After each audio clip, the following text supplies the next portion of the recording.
Assalamu alaikum. Engulfing. Akwai entry na engulfing MSNR wanda zan yi bayani yanzu. Shi wannan entry din kamar yadda na koya daga Lankato, shi wannan entry din ana amfani da shi ne kawai a Euro USD.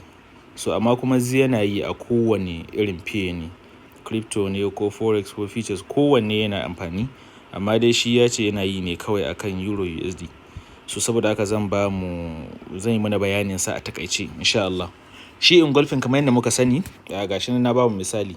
Dama engulfing candle ne, idan bearish ne za a samu bullish candle, wanda za a samu bearish candle ya yi engulfing din shi. Idan kuma bullish engulfing ne, za a samu bearish candle sai a samu bullish candle ya yi engulfing din shi, ma'ana ya rufe shi. So wannan shine engulfing candle. So idan muka samu engulfing ɗinmu, daga cikin sharuɗan ɗin dole ya kasance fresh. Mun riga mun san me ake nufi da fresh. Yanzu kun ga wannan bearish engulfing ɗin, gashi nan muna da shi, gashi a nan. Idan kuka duba, babu wani candle da ya yi rejecting ɗinsa a haka. Babu shi. So saboda haka ya zama fresh. Shi ma idan kuka duba wannan na bullish, ga engulfing ɗin nan, sannan ba a samu wani candle da ya zo ya yi rejecting ɗin shi ba. So saboda haka fresh ne. Abu na biyu kuma, dole ya kasance an samu engulfing ɗin ya kasance yana da good history. Ma'ana idan ka ja layinka a daidai engulfing ɗin nan, ka sa horizontal line ɗinka, ka ja shi ka koma baya, za ka samu cewa price ya yi ta rejecting ɗin wannan daidai wannan wurin da yawa. Bari in ba misali. Yanzu kun ga wannan, gashi muna da engulfing ko wannan shine engulfing ɗinmu, candle ɗin nan. Wannan bearish. Ba za mu damu da wannan ba, saboda ba shi ne ya fita daga engulfing ɗin ba, ga wanda ya fita daga engulfing. Saboda haka wannan ba za mu yi lissafi da shi ba. Kenan ina engulfing ɗinmu? Shi wannan bullish candle ɗin, tunda bearish muke, wannan bullish candle shine engulfing ɗinmu. So saboda haka za mu ɗora layinmu, za mu yi amfani da wannan, me suke kiran shi? Bari in nuna mana shi a nan. Gashi nan horizontal line ɗin nan wannan. So za mu yi amfani da shi sai mu aza a farkon engulfing da kuma ƙarshen engulfing daidai nan. Za mu aza daidai nan. So sai mu koma baya, mu yi tariyar baya, mu ga shin price ya yi ta rejecting daidai wannan wurin. Idan kuka duba, price ya rejecting ɗaya ko, sannan idan muka ci gaba da zuwa, nan ma price ya yi rejecting, ɗinsa, gashi nan biyu. Haka idan muka ci gaba, sosai muka tafi, za mu ga yawa. So idan muka zo nan, za mu ga rejections da yawa. Kun ga price ya rejecting ɗinsa, ya rejecting nan, ya rejecting nan, ya rejecting nan. Mun gane ko? So ashe kenan yana da good history data. So haka idan muka ci gaba, za mu gani price ya rejecting nan, ya rejecting nan ko. Haka idan muka ci gaba da zuwa, sai mu yi ta tafiya, za mu ga cewa price ya yi ta rejecting ɗinsa, gashi. Wannan duka menene? Duka rejection ne. So kenan price yana da, akwai history data ɗin wannan engulfing ɗin tana da ƙarfi sosai. So wannan shi zai ba mu kwanciyar hankalin cewa wannan yana da good history data. So bayan good history data, me ake so a samu a engulfing? Bayan an samu engulfing, so na farko za ka fara makin.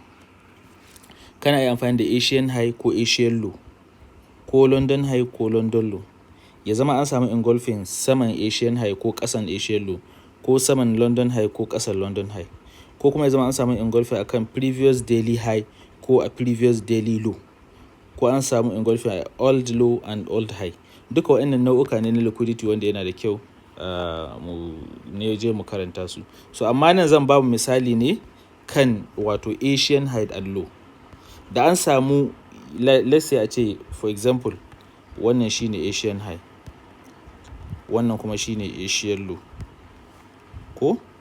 So amma a daidai saman Asian high ɗin nan muna da engulfing.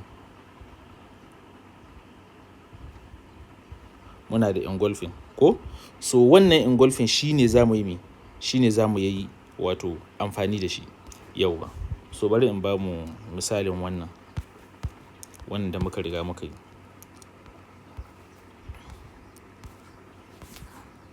So wannan engulfing shine za mu yi amfani da shi idan price ya zo ya clearing low high na Asia a lokacin London time kenan, zai clearing high na Asia sai ya zo ya rejecting engulfing ɗin nan sai ya ƙasa, sai ya zo ya targeting Asian low. Mun gane ko? Idan kuma London time ne, idan London high and low ne, to New York zai zo sai ya yi sweeping wannan high na London time, ko kuma low ɗin shi in ƙasa ne sai ya yi opposite direction.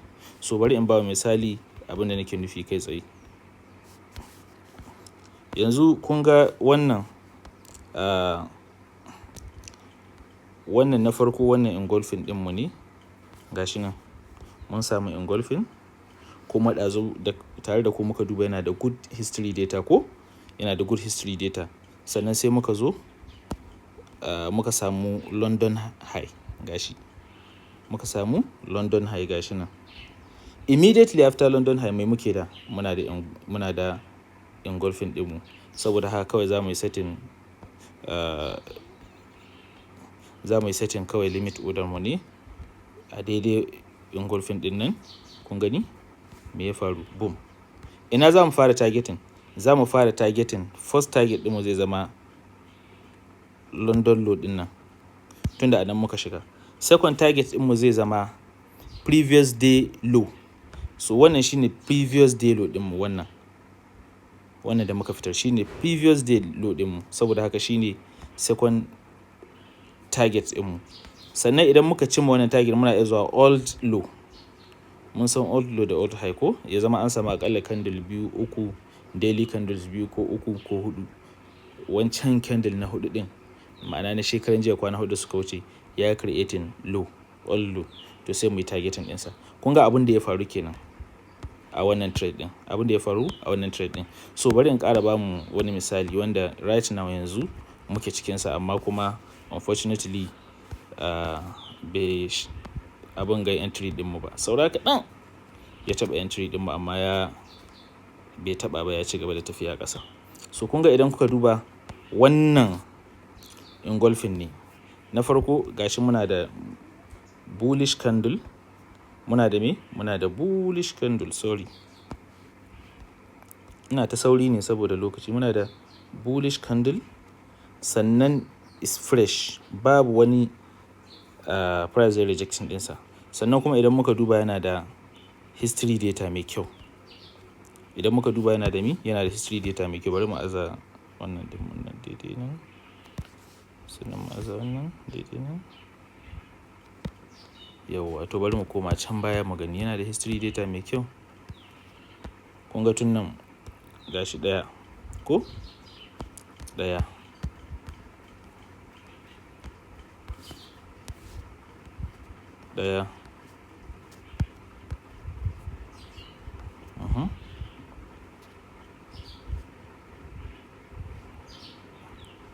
So muje. Network ɗin ne baya saurin buɗe abu, amma dai na riga na duba shi ɗazu. Yana da history data mai kyau. Saboda haka shi yasa muka yi placing order mu a daidai wannan gurin. Kun ga me ya faru? Issue abin da yasa bai ƙarasa taɓa shi ba, saboda ya zo daidai nan gurin ne ba a New York time ba. Idan kuka duba ga inda New York time ya fara ko New York session ya fara. Saboda haka ya zo daidai nan ne ba a New York time ba. Amma ko da irin haka ne, akan iya taking trade ko da ba a New York ba ne irin haka, kuma idan ya kasance ba a London ba ne. So amma still kun ga bai zo ya yi rejecting ba, kawai shi kenan ya ci gaba da zuba abin shi. So wannan ayi missing wannan trade ɗin kenan. So yanzu ina ne target ɗinmu? First target ɗinmu zai kasance London low, sannan Asian low shine second target ɗinmu. Sannan sai final target ɗinmu shine previous day high, day low shine wannan. Previous day low shine final target ɗinmu. So amma unfortunately price gashi ne yana tafiya ba tare da mu ba. So wannan yakan faru sometimes. Amma mafi yawan lokuta yakan yi respecting ɗinsa. Mun gane ko?